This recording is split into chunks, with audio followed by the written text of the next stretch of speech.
Hello दोस्तों, आज मैं एक्सप्लेन करूंगी my girlfriend is an alien के एपिसोड 21 और 22 और बाकी पिछले एपिसोड्स की लिंक आपको मेरे डिस्क्रिप्शन बॉक्स में मिल जाएगी।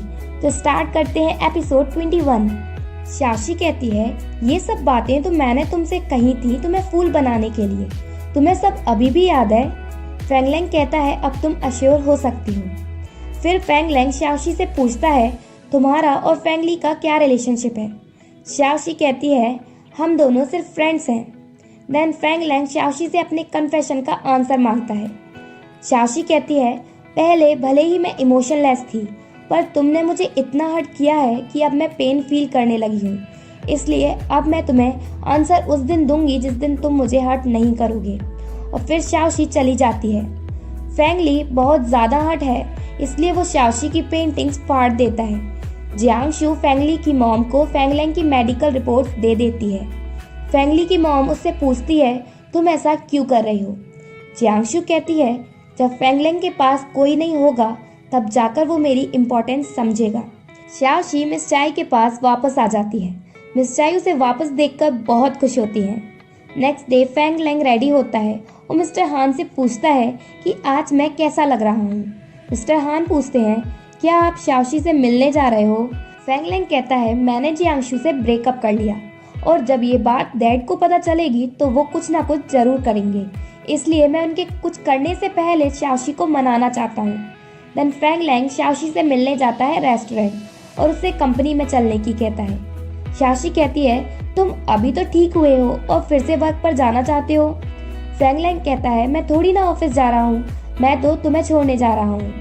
देन वो दोनों निकलते हैं। फेंग लैंग शाओशी से कहता है, मैं तुम्हारे साथ फिर से अपना पास दोहराना चाहता हूँ। शाओशी पूछती है, क्या तुम्हें सब याद आ गया? फेंग लैंग कहता है, नहीं, मुझे ये सब मिस्टर हान ने बताया है। रोड क्रॉस करते टाइम शाओशी डर रही थी, तो फेंग लैंग उसका हाथ पकड़कर रोड क्रॉस कराता है और हाथ पकड़े हुए ही कंपनी पहुंचता है और उसकी जगह तक उसको छोड़ता है। फेंग ली उनको साथ में देख लेता है। फिर शाओशी फेंग ली के पास जाती है और उससे सॉरी कहती है, क्योंकि लास्ट टाइम उसने उसकी बात नहीं मानी थी। फेंग ली शाओशी से अपना कन्फेशन कर देता है और कहता है, आई लाइक यू। शाओशी कहती है, पर हम तो फ्रेंड्स हैं ना? फेंग ली कहता है, पहले मैं तुम्हें फ्रेंड ही समझता था, पर अब मैं तुम्हें लाइक करने लगा हूँ। क्या तुम फेंग लैंग को छोड़कर मुझे एक चांस नहीं दोगी? शाओशी उसे सॉरी कहती है, यानी मना कर देती है और वहाँ से चली जाती है। और फिर वो शाबू से बात करती है और उससे पूछती है कि अब उसे क्या करना चाहिए। शाबू कहता है, तुम उन दोनों में से किसे लाइक करती हो? और जब तुमने फेंग ली को मना ही कर दिया है तो तुम्हें फेंग लैंग से पैचअप कर लेना चाहिए। शाओशी ऐसा करने से मना कर देती है और कहती है, जब वो दोनों को मना कर देगी तो वो उसे भूल जाएंगे और लाइफ में आगे बढ़ जाएंगे। कंपनी में शाओशी फेंग ली को इग्नोर करने लगती है। कंपनी के बाहर फेंग लैंग शाओशी का वेट करता है और उसे कॉल करके कहता है कि वो उसका बाहर वेट कर रहा है। शाओशी उससे झूठ बोलती है कि वो कंपनी में नहीं है, इसलिए वो उसका वेट ना करे। देन फेंग ली फेंग लैंग से मिलता है और उससे पूछता है, क्या तुम शाओशी को फिर से अपनी लाइफ में वापस चाहते हो?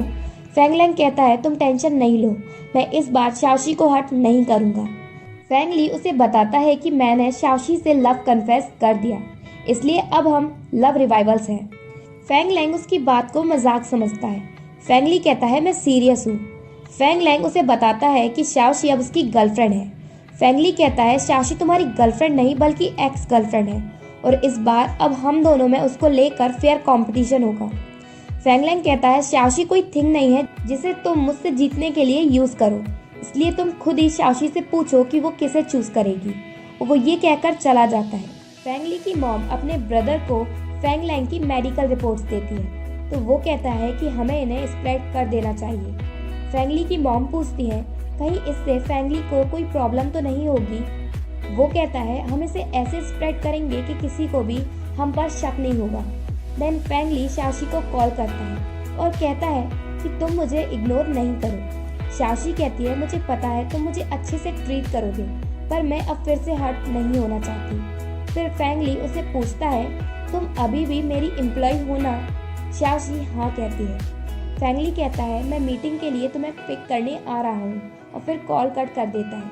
शाओशी रेडी होती है और मिस चाई से पूछती है कि किसी को इग्नोर कैसे करते हैं। फैंग लैंग पीछे से आकर उससे पूछता है, क्या तुम मुझे इग्नोर करना चाहती हो? तभी फैंग ली उसे कॉल करता है। शाओशी फैंग लैंग से कहती है कि वो वर्क पर जा रही है। फैंग लैंग कहता है, मैं आज से एम्प्लॉइज का वर्क इंस्पेक्शन करने वाला था, तो चलो तुम्ही से स्टार्ट करता हूँ। और वो उसके साथ जाने लगता है और बाहर जब वो फैंगली को देखता है तो पूछता है, क्या फैंगली ही उसका क्लाइंट है जिसके बारे में तुम बात कर रही थी? फैंगली शाओशी को चलने की बोलता है। फैंग लैंग भी उनके साथ जाता है। फैंगली पूछता है, शाओशी तुम इतनी परेशान क्यों लग रही हो? शाओशी कहती है, क्या तुम दोनों मुझे फॉलो करना बंद कर सकते हो? दोनों साथ में ना कहते हैं। फैंग लैंग कहता है, जब तक तुम्हारे साथ फैंगली है मैं तुम्हें अकेला नहीं छोड़ूंगा। फैंगली भी सेम बात कहता है।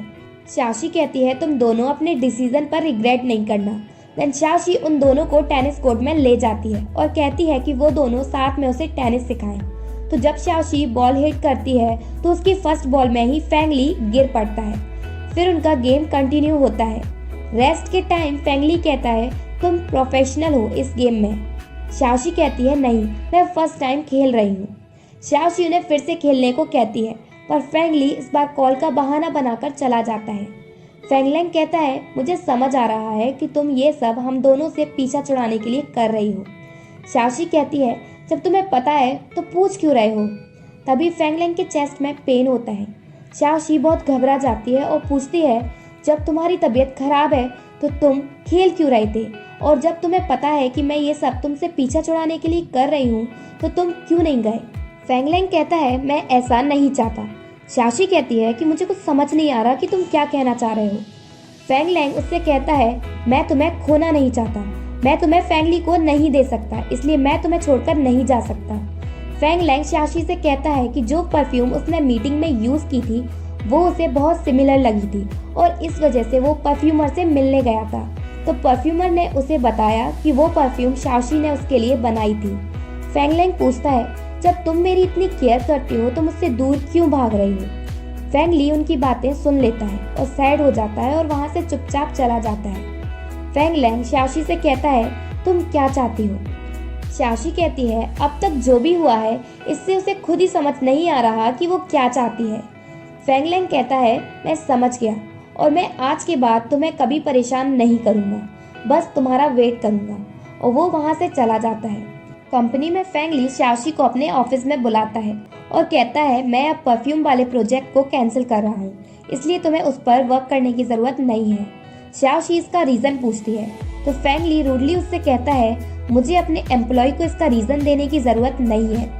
एलन जियांगशु को सीसीटीवी फुटेज भेजता है जिसमें शाओशी अलग अलग जगह खुद ही पहुंच रही है। देन फैंग लैंग की भूलने की बीमारी की न्यूज मीडिया में स्प्रेड हो जाती है।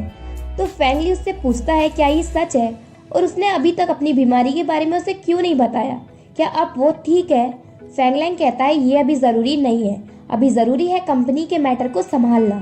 फैंग लैंग कंपनी की मीटिंग में जाता है तो वहाँ उसके डैड भी होते हैं और वो पूछते हैं, क्या ये न्यूज़ सही है?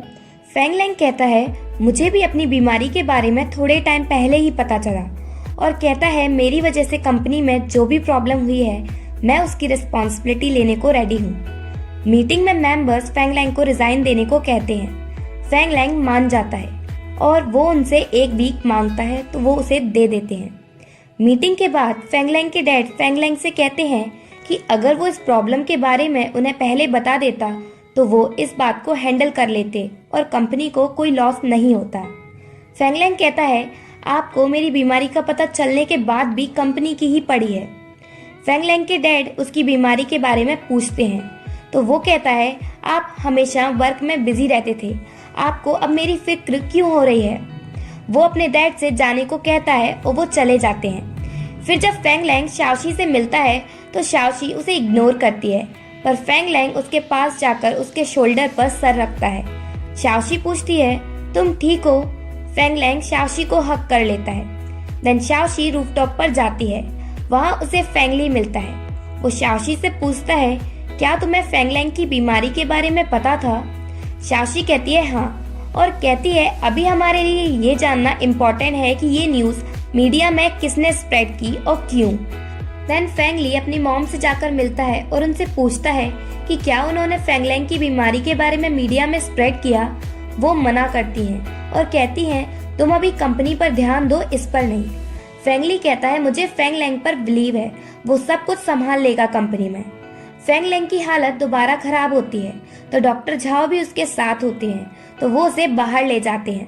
बाहर रिपोर्टर्स उन्हें घेर लेते हैं और बहुत सारे क्वेश्चन पूछने लगते हैं। फेंग लैंग की हालत और ज्यादा खराब होने लगती है। तभी शाओशी वहां आकर टाइम रोक देती है अपनी पावर से और फेंग लैंग को ले जाती है। वहां से बाहर आकर फेंग लैंग उससे पूछता है कि उसने ये क्या किया। शाओशी कहती है ये सब तुम्हारी इमेजिनेशन है क्योंकि तुम बीमार हो। तो फेंग लैंग को भी लगता है। इधर फेंग ली की मॉम जियांगशु से मिलती है और उसे बताती है कि फेंग लैंग रिपोर्टर से बात करते टाइम बेहोश हो गया था। जियांगशु उनसे कहती है कि हमारा बार बार मिलना सही नहीं होगा, इसलिए अब आप मुझसे कांटेक्ट ना करें। देन रात के टाइम शाओशी फेंग लैंग को अपने घर लेकर आती है और कहती है तुम यहाँ रुक सकते हो थोड़े टाइम के लिए। फेंग लैंग कहता है मेरी हालत सही नहीं है, तो क्या थोड़ी देर बाद तुम मुझे छोड़कर चली जाओगी। शाओशी कहती है मैं ह्यूमंस को समझ नहीं पा रही हूँ, तुम्हारी इतनी हालत खराब होने के बाद भी तुम्हारी फैमिली तुम्हारे साथ नहीं है। फेंग लैंग कहता है क्या तुम ह्यूमन नहीं हो। शाओशी कहती है मैं स्पेशल ह्यूमन हूँ। फेंग लैंग कहता है पहले सब मुझे पेशेंट समझते थे पर अब तो साइको भी समझने लगे हैं। शाओशी कहती है मुझे नहीं पता था कि तुम्हारे लिए लोगों के ओपिनियन भी मैटर करते हैं। फिर शाओशी उसके लिए डिनर लेकर आती है, पर जब वापस आती है तो वो देखती है कि फेंग लैंग सो चुका है, तो वो उसके पास बैठकर उसे देखने लगती है। Next day doctor Zhao Feng Lang की कुछ चीजें देने शाओशी के घर जाते हैं। फेंग लैंग डॉक्टर झाओ से कहता है कि वो उसके रहने के लिए होटल में रूम बुक करे। डॉक्टर झाओ कहते हैं तुम इतना अच्छा चांस क्यों छोड़ रहे हो शाओशी के घर काम करने का, और डॉक्टर झाओ ये कहकर चले जाते हैं। देन फेंग लैंग शाओशी से कहता है कि वो आज शाओशी के घर पर ही वर्क करेगा। शाओशी सोचती है कि वो रात को फेंग लैंग को घर से निकाल देगी। शाओशी फेंग लैंग को परेशान करना स्टार्ट कर देती है, पर उल्टा फेंग लैंग अपना सारा वर्क उससे ही करवा लेता है। फेंग लैंग जिन कंपनी मेंबर से मिलने वाला था उन सारे मेंबर्स को फेंग ली का अंकल अपने साइड कर लेता है, जिससे कोई भी फेंग लैंग से मिलने नहीं आता। फेंग लैंग सब समझ जाता है और फेंग ली के अंकल से जाकर मिलता है और कहता है अगर वो कंपनी में रहना चाहता है तो वो आगे से ऐसा कुछ भी ना करे और ना ही फेंग ली का यूज करे। फिर फेंग लैंग वहाँ से चला जाता है। मिस्टर हान फेंग लैंग से कहते हैं कि उसे अपने डैड से हेल्प लेनी चाहिए, पर वो कहता है कि वो ऐसा नहीं कर सकता क्योंकि फिर उसे उनकी हर बात माननी पड़ेगी। देन फेंग लैंग कंपनी जाता है। घर पर शाओशी फेंग लैंग का वेट करती है, पर बहुत देर हो जाती है और वो वापस नहीं आता और ये एपिसोड यहीं एंड होता है। अगर आपको मेरी वीडियो अच्छी लगी हो तो प्लीज़ लाइक माई वीडियो और सब्सक्राइब टू माई चैनल।